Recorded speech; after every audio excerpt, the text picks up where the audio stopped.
too much either. I get going on groups all the time. And then you stay on them? I always feel exit bad. them, and then I feel like the antisocial. I feel bad. All right, we should start. Bezrat Hashem. Tonight is like baomer, so we should say something lechvod Rav Shimon Bar Yochai. It's interesting. Everybody, I'm sure everybody heard the story. The main story of Rav Shimon Bar Yochai is in Masechet Shabbat, page 33. Happens to be like baomer 33. So over there, we have an interesting story where it says how Rabbi Shimon Bar Yochai and Rabbi Yehuda and Rabbi Yossi were sitting together, and Rabbi Yehuda was saying we owe gratitude to the Romans because they built roads for us, they built bathhouses for us, and they made marketplaces for us. They did us such great service. And comes along Rabbi Shimon Bar Yochai and says, "No, what are you talking about? They did all that for themselves. They built the roads so they could collect taxes. They made the bathhouses for their own." For their own pleasure, and the marketplaces also, all these things they did for themselves. Rabbi Yossi was quiet, so someone found out about this conversation, and it got to the ears of the Romans, and the Roman says, Yehuda shehe'ela ya'aleh, right? Rabbi Yehuda should be Rosh HaMedaberin. Anytime there is a gathering, he's the first to talk. Rabbi Shimon, who said bad things about us Romans, should get killed. And Rabbi Yossi, who didn't say anything, he has to be exiled to the city of Tzipori. Rabbi Shimon Bar Yochai found out, and he went to hiding in a synagogue nearby. Him and his son, they were learning there. His wife would bring them food. Rabbi Shimon said, they're going to catch your mother, and she's going to, after torture, she's going to let them know where we are and their history. So let's run away. They went to a cave. What are they going to eat? What's going to happen? This is Rabbi Shimon Bar Yochai. He was completely immersed in Torah. He was like one of the highest levels of neshama in the world. And he went with his son to the cave, and that's where they were for 12 years. Imagine 12 years, day in and day out, they were there. And then we know, during that time, they went into the depth of the Torah. Hashem made a miracle, and there was a carob tree, and water running by. And it says that they would communicate with the Chachamim by a bird. I guess they would wrap the questions on a bird, and the bird would fly to the Chachamim back and forth. And but we know Rabbi Shimon Bar Yochai was Rabbi Akiva's top student per se. Like he was one of the highest levels. As we know, after the 12 months they came out and they couldn't take it. Everybody's working, everybody's doing their thing. So how is it possible that people aren't learning Torah? Wherever they looked, there was fire. It started burning. It's like immense kedusha that they had. The physical realm couldn't take it. And the heavenly voice came out and said, "What are you guys doing? You want to destroy my world? Go back into the cave." And they go back into the cave and they stay there for another 12 months. After which Rabbi Shimon Bar Yochai said, Reshaim in Gehinam, they stayed there for 12 months. This should be enough kapara for us, rectification for this. And they decided to come out. Rabbi Elazar, his son, was still fiery. Rabbi Shimon told him, look, it's okay. Just you and I could learn Torah. That's good enough for the rest of the world. And there's a few events that happened. The final thing that happened was they saw, this is relating to our shiur, they saw an old man on Friday afternoon, right before Shabbat. He was running, and he was holding 2 branches of hadassim, myrtles. So they stopped him. They said, "Where are you running?" He says, "I'm running to accept the Shabbat." He said, "What do you have in your hands?" He says, "I have 2 myrtle branches." They ask him why. He says, "One is keneged zachor, one is keneged shamor." And then Rabbi Shimon Bar Yochai says, look at this. Am Yisrael, they are mechabev the mitzvot, they endear the mitzvot of Hashem.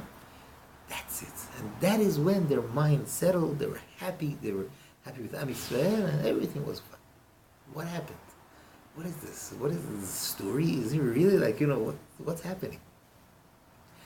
So, as we know, every time Chachamim tell us a story, in the story you have to look for keys. You have to look for certain keys to open up the vault, to get deeper in the thing. They always hide the secrets of the Torah in the stories. So the first thing that we have is a zaken, an old man. What's an old man? What's zaken? What is the source of the word zaken? Zaken is zekana. This person acquired chokhmah. That's what the Torah says. You have to respect and honor zaken because his whole life is an experience. And therefore, that's a zaken. A zaken is one who gained wisdom, who has the wisdom, immense wisdom of the world. You have to respect him for that. Now, this zaken was running. Running is always in the Torah an indication to achieve heights. Abraham was maher, Rivka, maher, everything, like, in these holy people, you have the attribute of mehirut, running, going from one thing to another, especially in this case, where was this person running to? Holy of Holy, running to Shabbat. Shabbat is the Mekor HaBeracha. Shabbat is the source of all Beracha. Shabbat is the indication. Number 7, we have 6 days of creation, 7th day Shabbat. We have 6 days of the week, 7th day Shabbat. We have 6 years of working, 7th year Shemitah. Number 7, which is Shabbat, is everything, the source of all in the universe. That is the center of everything in the universe.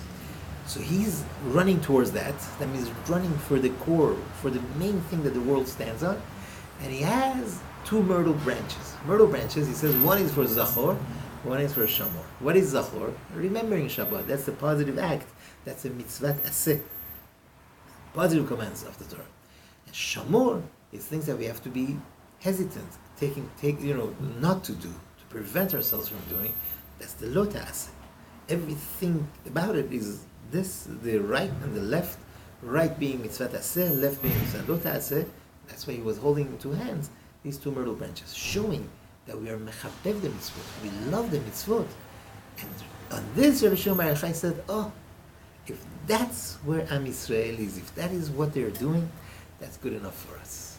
As long as we have you and me learning the Torah, and everybody else is doing the mitzvot, we're going to get to the main goal of the creation. And this is Rabbi Shlomo Bar Yochai. We know that they say, unlike baomer was the day Rabbi Akiva, after the 24,000 students died, he picked his new students, that is today. And on this day, that was the day that he was born, and that is the day that he passed away. On the day that he passed away, he gave a lot of the secrets of the Torah to his students, and he told them, make a hilulah. Hilulah is like a wedding. He said, listen, it's not a sad day, because it's not like, Rabbi Shlomo Bar Yochai, he said, I'm joining. This is like I'm going to my wedding in Shamayim. The neshama is joining back to where it came from. They say Rabbi Shlomo Bar Yochai was the Gilgul. No, we can't say that. It's a spark of a neshama of Moshe Rabbeinu. He was Moshe Rabbeinu. So in every generation we have a neshama of Moshe Rabbeinu, and that is Rabbi Shlomo Bar Yochai certainly was that. It's an extremely high level of kedusha, tahara. There is a parak in Tehillim that we say on Shavuot, where Moshe Rabbeinu went and got the Torah. It says, "Alita lamarom, shavita shevi." You went up to the heaven and you got a captive.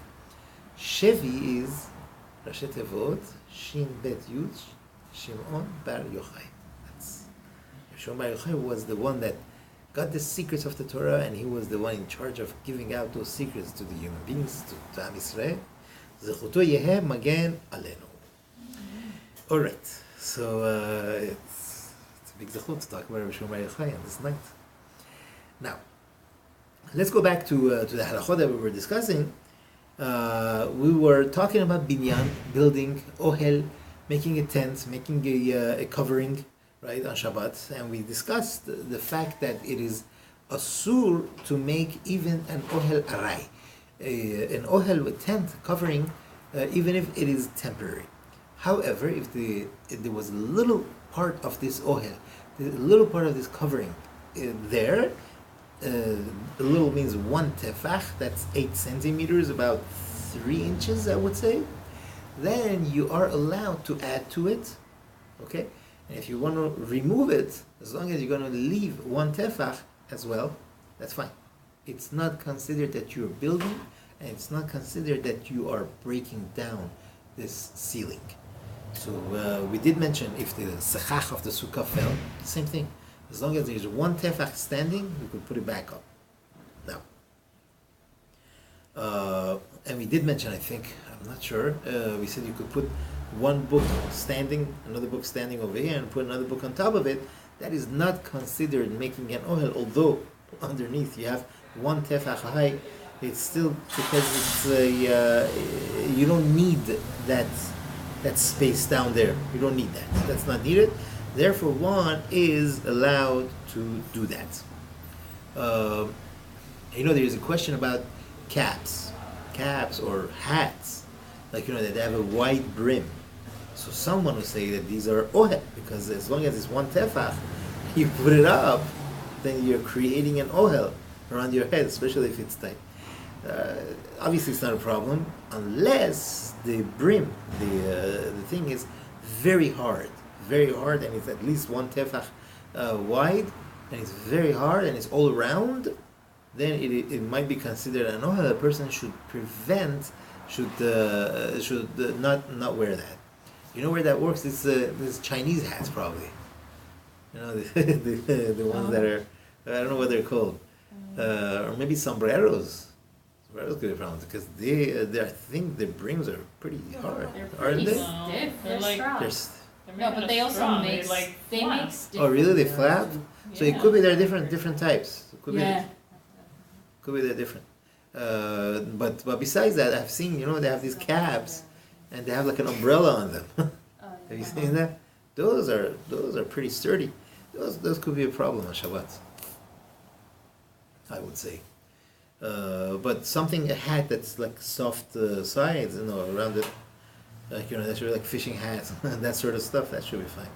What about when kids like make a tent and they put like a blanket on top? Yeah, we talked about it last week, right? It wasn't on the video. We said that's fine because for kids, especially because it's not even arai first of all, and it doesn't have sides, it doesn't have walls, it doesn't have sturdy walls around it. So it's just sitting on the back of the chair. That's that's fine.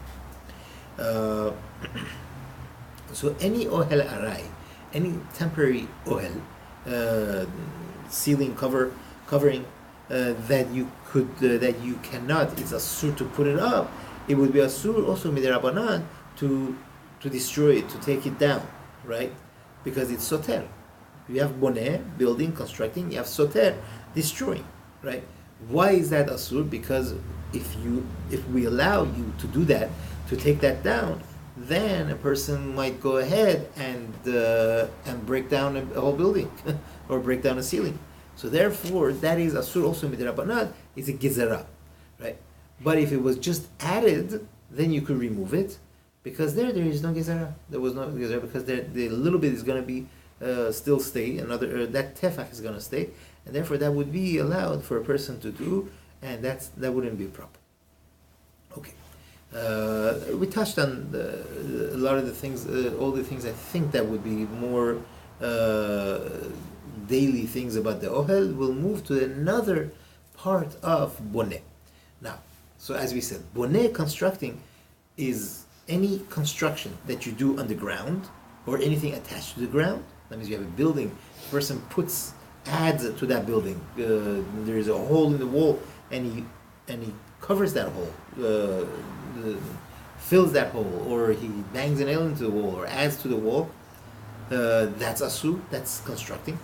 If there is anything to beautify the ground, we said, like to even out the ground, like if there is a hole in the ground and he fills it, or there is a mound on the ground and he removes it, beautifying the ground, that's also boneh. Making an ohel, making a covering, that's also part of boneh. Another thing is assembling.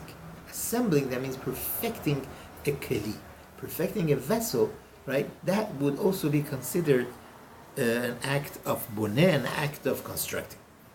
Now, let's see, that is in the language of the Gemara, it's called metaken mana. Metaken is to fix. Mana means a keli, a vessel. Okay.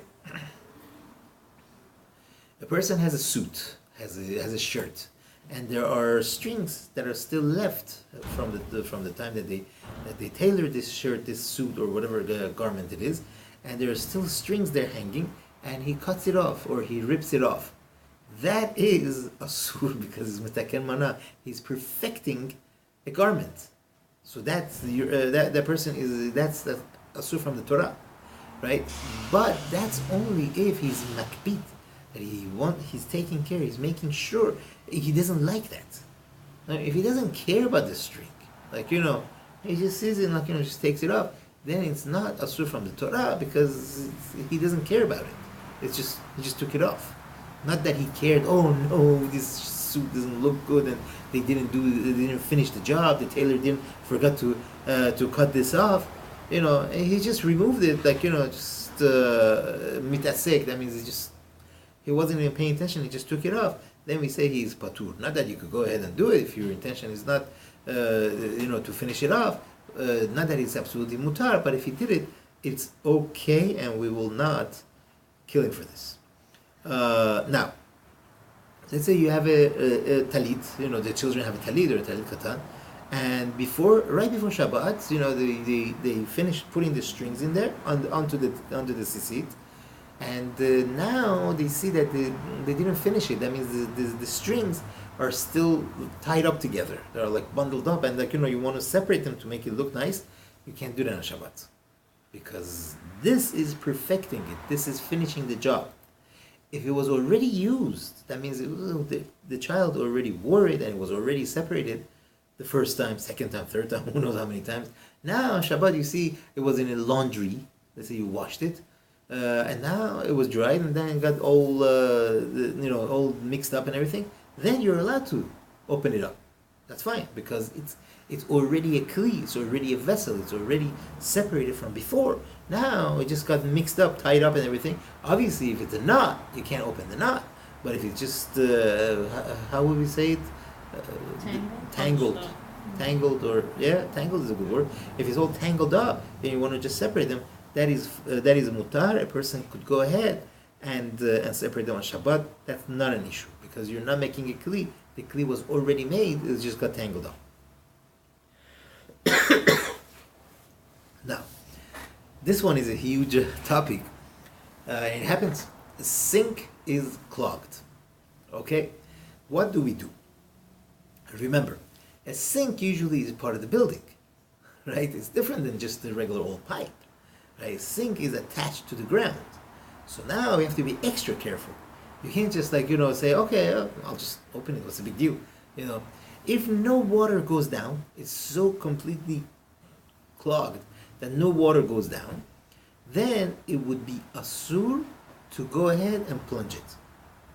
Can't fix it. Can't snake it, can't run something through it, can't plunge it. We can't do it. Because that would be fixing the building. That would be part of boneh. This is metaken mana. We'll be fixing it, and that would be asur. It might even be asur from the Torah. You can't put your hands in it? You can't fix it. Right. So what is If it? no water goes down. Right. No, I had this issue on Pesach. It got completely clogged. If it got completely clogged, now, Rabbi said you could call a goy.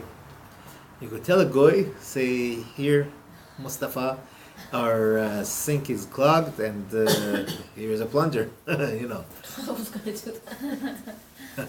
We'll give you Wait, $5 what's the after problem Shabbat. with not using a thing, just putting This your is hand because- down and grabbing out a little food. It's because it's fixing it. That's what it is. This mana, this keli, this vessel doesn't work. It's not usable. And by you removing it, you are fixing what wasn't usable, what was not a kli. Now it's a keli. That's the problem. Wait, But it started out on Shabbat. It's not like it became You're right. That wait a minute, it was already a kli. right. But During now that Shabbat. it's useless, it's different than other things. Other things, you're still like a sisit, let's say. So it just got tangled up. It was already fine. And you Right. just have to untangle it, which is fine. But this is not usable. Once it becomes unusable, then to fix it by any means, by the plunger, by sticking your hand in there to remove the dirt and stuff, now, Baruch Hashem, the water is going down. Now it's perfect. That's a problem. Wait, is this only applying if it's completely clogged or even Only, if it's partially very clogged? good. Only if it's completely closed. So if you start Well, to see what- that it's starting okay. to get clogged, can you like take out Yes. stuff? Oh, okay. Yes, if it's not Well, completely. what's complete? Like there could be like a drop of water It doesn't going move. down at a time, but not enough that it's making a noticeable difference It by has the to be. second. I think it seems from them that it's gone. If it's like it's not usable at all. If you see that, like an hour later, you come down, you say, "Wait a minute, the water is going down." So there's something going on. So it's still a keli. It could be used. Okay, that means literally if nothing is happening, Right. so That's like, what we're talking about. It's closed, right? That's the whole point. That it's not a kli. Well, it's a kli, like then you could do it. But certainly through a goy, you could ask a goy to go ahead and, of course, let's say in the kitchen or even in the restroom, right? That's even worse. Like kavod habriot, what are they gonna do? Although one of the poskim says you go to the neighbor. I don't know. At 3:00 in the morning, you want to go to the neighbor. Not so sure if they like that. But if the water does go down, as we said, slowly, and if he just puts the plunger in there, like in the sink, let's say, like once or twice, it's just going to open it up. That is fine. That is mutar with a normal plunger, but a professional, like stuff. Because a normal plunger is not maaseh uman, it's not a professional thing, it's not an expert thing, and therefore it's fine. The Rabbi says it's not even uvdin de chol, it's not even an act of chol. I think I remember one of my friends always used to say he's so scared of this. Like every Friday he plunges everything in the house to make sure everything is running. The garbage disposal, everything. Like make sure he plunges it. What can you do? I guess he had a bad experience. Maybe he had a bad experience with this. If I tell you who it was, you're gonna laugh, but it's okay. There is another thing, like let's say in the kitchen sink, they were washing the dishes and everything. I guess some things were very, very greasy, and the grease got congealed, and now it's not moving, right? So over there, that's not considered that it's completely shut off, because right now it's just congealed. Give it some time, it's going to start melting and go. So there, in that case, they say you could pour hot water on it, so it'll be decongealed, and it'll open up and go. Because that's not metaken mana. Because again, as we said, this thing is right now it's clogged up because it's congealed, but then that'll open up. Therefore, one is allowed to go ahead and open it up with hot water. Remember, this is a big topic. There's some people that said no problem at all. Some people say no, it's a big problem. So you have Rav Ovadia was very adamant on this, that no, it is absolutely asur, right? When it's completely stopped, it's absolutely asur to open it up. Now, the Gemara brings down that it is a person has a pillow, right? And wants to put feathers or styrofoam stuffing. He wants to stuff it in there, right? It's asur to do that on Shabbat, because in metaken mana you are now making a pillow, right? You take the pillow case and you stuff it in, and you tie it up. Baruch Hashem, now you have a pillow, and that is completely asur to do on Shabbat.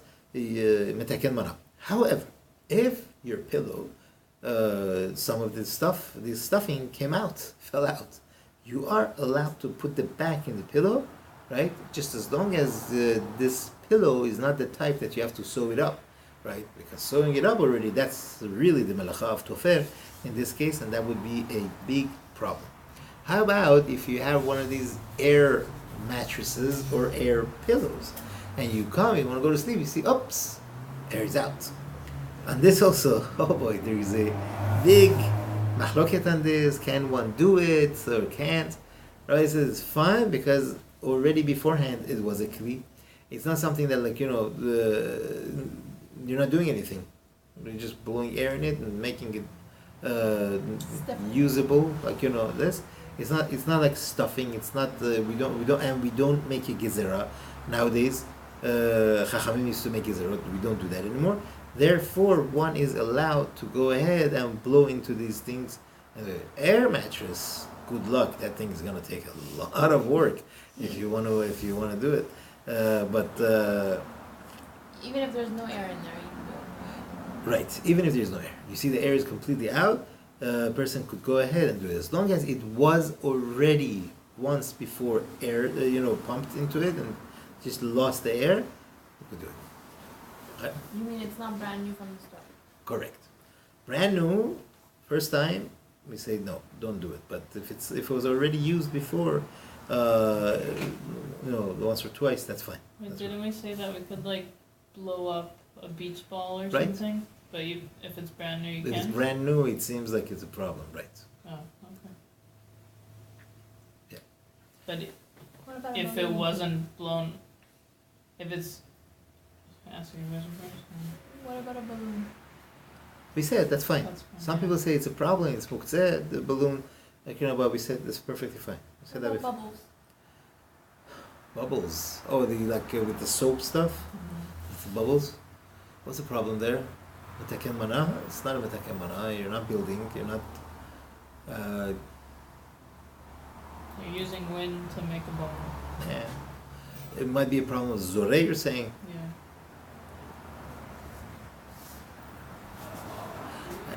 I tell you, I haven't seen anything on that making bubbles. Something to look into. This is similar to you have a bubble gum. You want to blow the bubbles. Is there a problem with that? What would be the problem? You are building something. You're metaken mana. It's nothing. It's not. It's just air. I think that should be fine. I think bubbles should be fine. If there's no air, can you chew gum? Oh, that's a good question. So poskim say that in a place where there is no eruv, a person should not have anything in their mouth as they're walking out, right? So swallow the gum. It's the gum is an issue. It's not like something that's attached, batel to the person. It's not, because you're gonna chew it up and then throw it out. So it's not really batel. It's not really attached to a person. Therefore, they say you should get rid of it. People are so used to it here, the eruv, and then this becomes a second nature.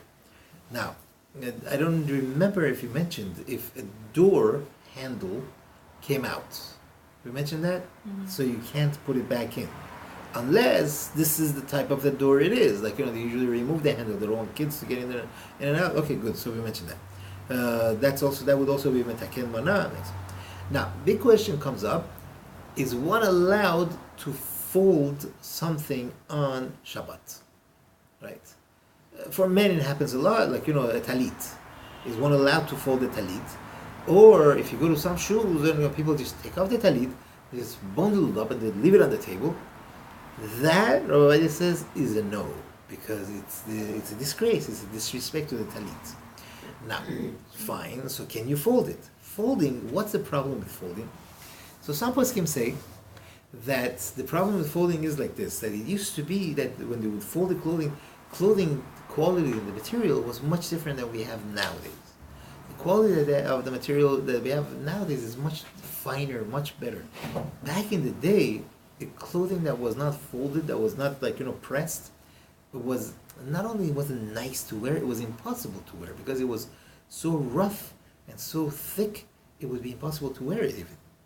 So what they would do is they would fold it really neat, make sure there's no creases. Then they would put it on a board.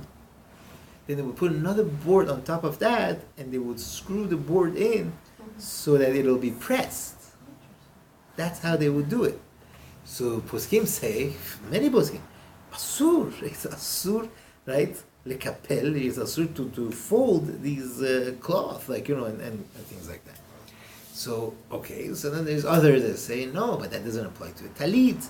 Because a talit, it's not something that you're going to wrestle with and everything, it's just going to fold it. And it's not about that. Therefore, it's back and forth. I'll tell you, there's a lot of talk about this. Is one allowed to fold a talit or not? What is the problem? The problem is that it looks like you are metaken. The creases. Well, the creases, The is part that that's the right? problem? Oh, Yeah. so some say it's the creases. Some say no, it's The just pressing. you might go ahead and press it. Okay. And pressing is like metaken. You're metaken this cloth. But nobody Like- does that. But clothing nowadays, Right. none of it are. Right. But they say it's asur lekapel. So once they say who are we to argue? Like, we can't say, oh no, listen, this is fine. But there are kulot that a person could do it. So a lot of the poskim say that a person could go ahead and fold it not on the crease, right? The problem becomes like this: the person has only a Shabbat talit, right? So fine, don't fold it on the crease, and you leave it for next Shabbat. Next Shabbat, this is the crease, right? So they say you have a problem now. You created a new crease. So they say if you promise, right, that you're gonna go ahead after Shabbat and fold it properly, then you could go ahead and fold it not on the crease for the kavod, for the respect of the talit, and then after Shabbat go ahead and fold it properly, and that's it, right? However, if So a you person, fold your talit. My husband does not do this. So you I'm fold sure he your does. talit on Shabbat, and then after Shabbat you Most- refold it. exactly, exactly. Wait, so what's it? Okay. That's what people should. What about Right. regular folding? About That's folding what- it in Motzei Shabbat? Yes, Right. yes, very good, exactly. Well, Mishnah so Berurah that's- says the opposite also. If chas v'shalom, someone forgets to fold his talit after Shabbat, then it doesn't say such nice things. So really, we should be careful to make sure to fold it. One time I remember, like late at night on Mosei Shabbat, I remembered, I forgot I didn't go back. Like went back to go to this shul, so I ran back here and I folded it before I went went to sleep. So what about regular clothing though? What about Regular clothing. regular clothing?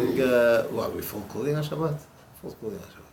If you want to Yeah, Let's say why someone not? wants to like make clear space, let's say you have to have kids' clothes It's in your fine, right? living room and you want to have guests and you want to get it out of the way. Looks like it's a problem of hachana. Looks like it's a problem of What if it's just bothering you? It's like an eyesore, so you have just put it in some closet, dump it Really? somewhere. If you You're have a right. basket of laundry in your room, you can't fold it and put it away? No, that's hachana. What if I you're remember- going to use some of the things on it? Use it when? I don't know, every time. No, No. it's hachana, and it's you see there's a problem with folding, right? What you're right. You can't fold? 1 second. What is this? I know. I knew this. I know this is a hard. Yeah. You thought in this shiur everything is mutar. See? That's why she stopped it. That's it. Find someone else now. But it's No, not but we hana. did say that if I You think don't it's, need if it for it's- after Shabbat. You need it same now for then after Shabbat. What's the You are saving time after Shabbat because of what you did now. That's hachana.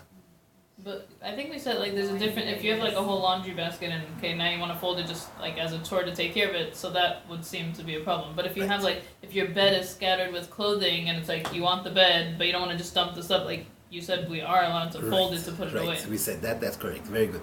Also, Rabbi writes like this: a person, woke up Shabbat afternoon, and he's not going to go back to this room again, and wants to make his bed. No. Right? That's a chana. You can't do that unless you're going to be passing through this room. To go to other rooms and you see it, it's not covered of Shabbat, it's not nice. Or he has only one room. In Israel, a lot of people have one room, not one bedroom, one room apartment, and this is it. Obviously, in that case, there's no question that you could go ahead and make the bed. But if you're not going to go to that room anymore, as soon as it's going to be dark, you're just going to stay in the living room. You're not going to go back there. Then we can do it because that's also a problem of hachana. We're not talking about metaken mana over here. We move to hachana. That a person is not. But if someone has got OCD, it's going to drive him nuts. He knows that one of the rooms is not neat. Chas v'shalom, he's going to go back and fix the bed. Then we say, listen, we rather have you sane for the rest of Shabbat than driving everybody all crazy. So go ahead. So even Sometimes if it's it's something sakana. that you immediately took off, you can't fold it to put it back in its place? Like you took a shirt off of your son and you want to fold it and put it back in the drawer. Well, usually when we take the shirt off of our child, we put it in the laundry. Yeah, but let's say it's clean. No, just hang it somewhere later. Yeah, the folding is on.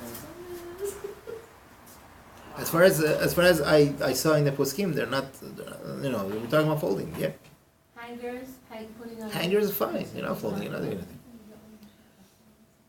All right. Wait, so what should the husbands be doing with the talit? Like my husband They doesn't should- fold until right after Shabbat, but otherwise it kind of is just kind of bunched. They should. there. No. It's So how- not. It's disrespect. Ravadi is very adamant about. Other poskim also. I'm not just saying Ravadi. A person shouldn't just bundle it up. It's So it should be disrespect. folded, but not It like should be neatly. folded, correct, not on its crease, just Okay. folded opposite the crease, Okay. and then right after Shabbat, just fold it. Everybody does it. In Yeah. shul, if you go, you see, like, on Motzei Shabbat after Arvit, people are folding the talit. That's the thing to be done. And certainly shouldn't be just bundled up somewhere. It's not respect. It's, kavod of the talit. Now, this happens sometimes. A person's hat or cap or something was sat on. Okay. Now, some say you can fix it. It's metaken mana when you fix it, and it's you're fixing the hat. So we say it's not a problem even if it's a hard hat and it really got crushed. You could go ahead and bring it back to this proper shape because there is no issur of folding only when you do it derech tikkun, only when you want to fix something. But in this case, you're not doing it, you're just putting it back in its previous form. That's all he's doing. Like, just popping it back in its previous form. And therefore, in that situation, one is allowed to go ahead and put it back in its shape. But if it's gone, it's like completely messed up, like, and he wants to really fix it, like, stretch it and fix it and everything, then that's an issue because this is really metaken mana because it lost it. I don't know, maybe some straw hats, like, when people, like, really gets a good beating, those things, like, you really have to stretch it and fix it. Those things could be a problem, but under normal circumstances, a regular normal hat, that's not that wouldn't be an issue. Now, contact lenses. Contact lenses, there's a question. There's a big question. Sefer Orchot Shabbat brings from many poskim that it is asur for one to put contact lenses in contact lens saving solution, right? Let alone to rub them clean and to cleanse them, to use not just saline, to use the overnight stuff for them. Whoa, he says it's asur because it's like mechapes, it's like laundering because you're getting the dirt out. Don't ask. I mean, when I read it, I got so scared. For daily wear, like, of course, obviously. So it's like this. Rabbi says it's not a problem at all, right? To wash it, to take him out and put him in the container with the saline, because there's a Mishnah. It says that you could take vegetables, and you don't want it to wither. You could put them in water so they won't wither. That's what it is. Like, but if they already withered, then you can't put them in water, right? Because you're fixing it, right? So that would be like metaken mana. So the same thing with contact lenses. Sometimes you drop your contact lens and it gets all dried up. It happens, right? You say, no problem. I'll just put it back in the saline. Within a half hour, it's going to be perfectly fine. That's metaken mana. That person can't do. If it's all dried up, I'm not sure, they didn't write that, but if the proof is from there, that would be a problem. And they say also, even if it has the chemicals to remove the grease, like, that's built up on the contact lens, that is also fine because this is not like, the material is not like cloth, right? That it gets absorbed. The material is plastic, just like you're allowed to wash glass, tabletop, so too you could wash this. Orchot Shabbat brings, it says, no, that's not true because the contact lens is made from material that does absorb. That's how your eyes could breathe. So therefore it says that no, it's like that, but they say it's still like plastic, and therefore one is allowed to go ahead and wash his contact lenses and put them in the saline. Not a problem. What about a zipper that gets a string stuck in it? Can one pull that string out to allow free usage of the zipper or not? Are you being metaken mana? You're fixing this thing or not? It says it's not metaken mana. It's like the Gemara says you are allowed to pull a thorn out of a cloth. Like, it's not borer. It's not metaken mana. Same thing here. This is exactly what this is, and therefore it is allowed for a person to do that. A person has, this doesn't apply so much. You have binoculars. Let's say you go on, it's long summer days. You want to go with the kids out, and they're playing. They want to look at the binocular, and you know how it works. There's a screw. If you when you twist it, you could see farther, or are you being metaken mana when you move the lens forward and backwards, because now it's a different position and you could see better. The answer is that one is allowed to do that because this is set. This is part of the whole gimmick, the whole binocular, and you're not taking anything out. You're not adding any lenses to it. It's just there, even though it's a screw, and screwing something in tightly, that would be like bonnet assembling. We say this wouldn't be considered assembling, and therefore it is allowed. So with the zipper, if it's jammed, not on a string, but like on the cloth itself. On the cloth itself, that also that's easily fixed because you could just pull it up and down. That's even easier than the string that's stuck. If it comes out, then we have a problem, right? If it runs out, it's separate, the teeth separate, then we have a problem. That would be metaken mana because it really needs help. Now, let's do one more halacha also. If you have a watch, right, in old days, the watches used to be, you have to wind them. There is a spring, I don't know much people if people know about this. There is a spring inside, and when you wind this watch, it works. It works for 24 hours, sometimes more. So now, as long as it's working, Ravati says you could go ahead and wind it, even on Shabbat, because it's working. You're not doing anything. Right? You're just keeping status quo, and now it continues to work. It's not a problem. Isn't it hachana? It's not, because it's just continuous. So it's not even hachana. Okay, you're keeping it the way it is now. If it stopped working, right, on this there is a big question. It says it's better to be machmir. It's better to be machmir and not to wind it. Not to wind it. Although he says it's not even maaseh uman. It's not a professional thing that you wind. It's no big deal. You just twist that thing. You're not doing anything. But still, he's leaning to say that it's okay. But he says better to be machmir and don't do it. But if it is the type of a watch that, with the movement, it's kinetic, so therefore with the movement of your arm, it gets wound. So they make that still. So that's fine, because that's automatically it happens. Just the spring, there's something inside that's weighed. So when you move your arm, this thing twists and turns, and that's how it gets wound. He says that's not a problem. How about if it's a battery? You have this watch works with batteries. That's a problem. To change the time, let's say, on that. On a regular watch, you want to change the time. It's fine, because anyway, you see it's like an hour behind. So it's an hour behind. The watch is still usable because it's an hour behind. So even right now, even if you don't fix it, you're still good. It's 10 o'clock now. Although it says it's 9:30, but I know it's 10 o'clock. So that you could fix. That's all good and nice in a winding battery, mechanical watches. But if it's a digital watch, could forget it. But even the analog watch that we have, and they work mostly with batteries nowadays, those are a problem. Because as soon as you pull the pin out, the battery stops. And that disconnects the electricity from the battery in the watch.